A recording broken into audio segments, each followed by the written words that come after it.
Bu buzoq tug'ilganiga 1,5 oy bo'lgan, lekin 1,5 oy ichida tug'ilgandagi massasidan bir marotaba oshdi. Ya'ni misol tariqasida 5 kilogramm tug'ilgan bo'lsa, hozir 10 kilogramm bo'lgan. Nega unaqa? Chunki sigir suti tarkibida oqsillar ona sutiga qaraganda 3 barobar ko'p, 3 barobar ko'p. O'shaning uchun buzoq tez katta bo'ladi. Kalsiysi ham ko'p. Sigir sutida kalsiy ham ko'p bo'ladi. O'shaning uchun buzoqlar tez katta bo'ladi. Lekin bu degani bolalarga sigir sutini berish kerak degani emas.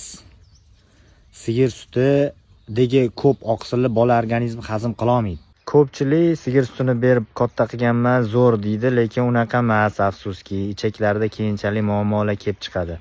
Har bitta jonzot sutida aynan mana shu turni yaxshi rivojlanishi uchun kerak bo'ladigan moddalar bor. Xususan echki sutida uloqni yaxshi rivojlanishi uchun ona sutida bolani aqliy faoliyatini, jismoniy holatini yoshga turga mos rivojlantiruvchi moddalar ko'p bo'ladi. Sigir suti buzoqni yaxshi rivojlantirish uchun. Toshbaqani suti toshbaqani yaxshi rivojlantirish uchun. Endi toshbaqada sut bo'lmaydi, endi misol tariqasida aytayapman. Buzoq onasini emib, ya'ni sigir suti katta bo'ladi. Bu o'zini onasi. Buni turini, ya'ni buzoqni yaxshi rivojlanish uchun barcha moddalar bor u yerda. Sigir suti bolasi uchun, odam bolasi uchun emas. 1 yoshgacha umuman berish mumkin emas.